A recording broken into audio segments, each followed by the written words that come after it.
Hey everybody, welcome back to Ryan Makes Sense, where we are going to be discussing ticker symbol HUMA. This is Humacyte. This was a viewer request. I'm not familiar with this company. It is a biotech company, so it'll be interesting to see what they are working on. We're going to see if this stock is worth $8 or if it should be more or less.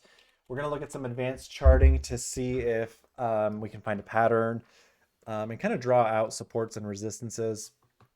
We'll also look at the balance sheet and yeah, see what this company's got going on. So without further ado, let's go ahead and jump on in. It looks like this company IPO'd back in 2020, end of 2020, December 2020 at around $9. Um, had a huge move up to almost 18, went all the way as low as $1.96, now trading around $8. Um, I mean, just huge volume here. For the month of July, there's 73 million shares traded.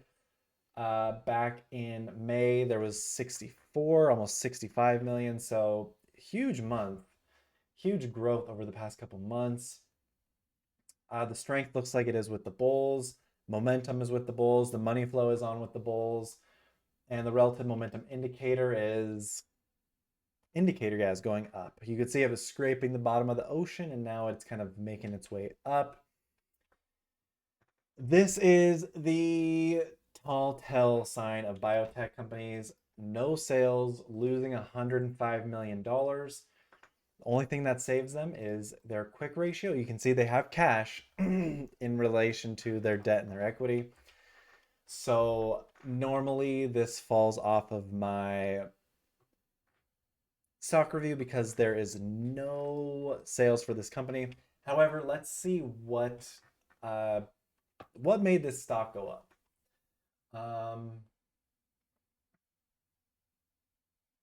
They received FDA. Let's see. Well, it's loading. We'll get there in a second.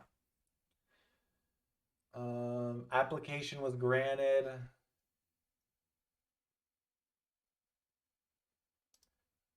Uh, let's look here at the business update. Okay. We'll look at that in just a moment.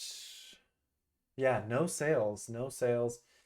They're losing $100 million a year. They have 115 million in cash as of the first quarter, so they'll get through 2024. But unless they release a drug that is still in testing and then have sales, they're gonna be um, kind of a world hurt. Oof. The CEO is selling millions of dollars worth at $7. And you can see right here, the CEO is not getting stock options. There's some options right here. Okay. So they received 114,000 shares on 40,000 shares. Um, just a lot of selling. Some good buying by Gordon Binder, Max Wallace, Brady, Laura. CEO bought a small amount, but then the CEO goes and sells. Looks like the CEO's swing trading the stock. Not a big fan of that type of action. When So there's a strategy C-suite, CEO, directors they can do.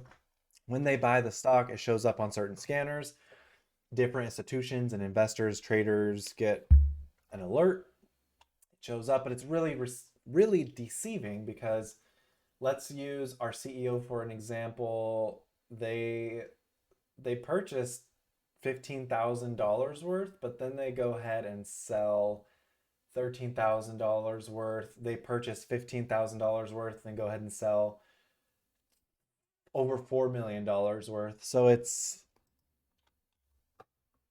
not my type of jam. So can't really run my stock price calculation because there's no sales. They're not profitable. In fact, they're losing 100 million. So uh yeah, let's see what the company. So they have designation. So it's I mean, it's kind of a nothing burger. It's just a lot of momentum off of news. There's this saying, buy the rumor, sell the news. Rumor is this is going to get FDA. I don't know. It's I'm someone who looks at the company at a snapshot in time. As of today, they don't have any sales. It's really hard to predict if their drug will actually work, if it's going to pass trials, if there's not going to be any delays. So I just can't. Looking at institutional ownership, institutions own 19.72%. That's old data. New data is 20%. All-time high ownership. Let's see what the big people are doing. Laura is the CEO, again, selling. We do have some Vanguard, a little bit of Vanguard exposure, a little bit of BlackRock exposure, China. So, Fidelity. I mean, this is very speculative. If you're investing in this, you are assuming, you're guessing that the company is going to come out with the drug. But as of today, this is something I can't really review, recommend, or even entertain because they don't make any sales. Their drug is, who knows if it's going to work. I know there's going to be some people who are like, you don't know what's coming out of the pipeline. I've been burned by so many biotechs before that have no sales. It's supposed to be the next big thing, Alzheimer drug, and just garbage. And it's all because they kind of fail during testing. They don't meet endpoints. So at this stage, I can't really give a target here because they don't make any money. Gross margin is negative 26,519%. So with that, this is probably one of the shortest videos. There are some other good biotechs out there. I don't really invest in biotech company unless they're inside the S&P 500. So what you can do if you are a big biotech person and you want to find a solid company, you can go to finviz.com, go to the screener section, go to all. My head is covering the all tab. And we're going to go to exchange, not exchange. Where? I'm looking for the S&P 500 ETF. Let's see if that changes anything. 1 second.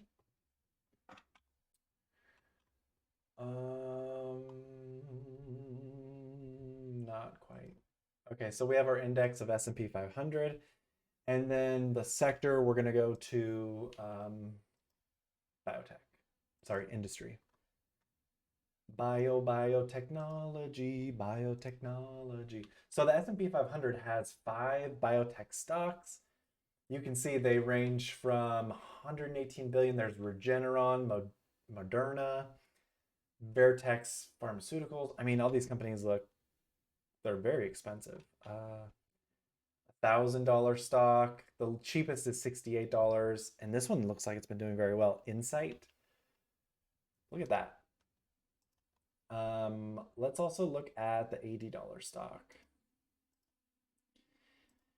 And what we're going to see here as a trend is these biotech companies actually have drugs and actually have sales.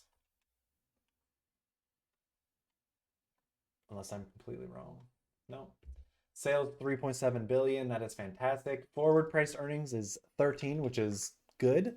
15 is usually the standard baseline, so that's considered cheap in the long run. Looking at the bigger picture, Incyte. Let's see. Ooh, potential good discount. The stock is trading at the same level as it was in 2015. Potential opportunity there. Look at this huge volume too. This is a potential gorgeous company. I mean, great quick ratio, low debt.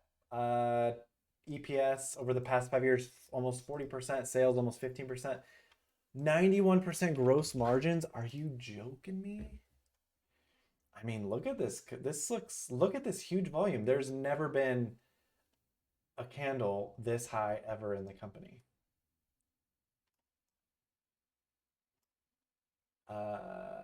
Nope. I thought that is absolutely fantastic. I want to see if I have this one. Inside. INCY. Yeah. I've charted this one before. Boom. My past self, my future self, current self is thanking my past self. Look at this potential cup and handle. Left side of the cup, right side of the cup, handle. Boom! Coming back in this channel. I think I just found a good one I might invest in next week. INCY, INCY. Look at that. All off of just kind of randomly talking about biotechs. Okay, so that's fantastic. I mean, and then here's another biotech that was an S&P 500. Again, I'm guessing they have sales. They do. So really, really, really, I've been burned so many times. I don't want you to be burned. With biotechs that don't have any sales, be very careful. Be very careful. This company, PE is expensive. Forward PE is expensive. It's in the S&P 500. So if you have the S&P 500, you have exposure to this company.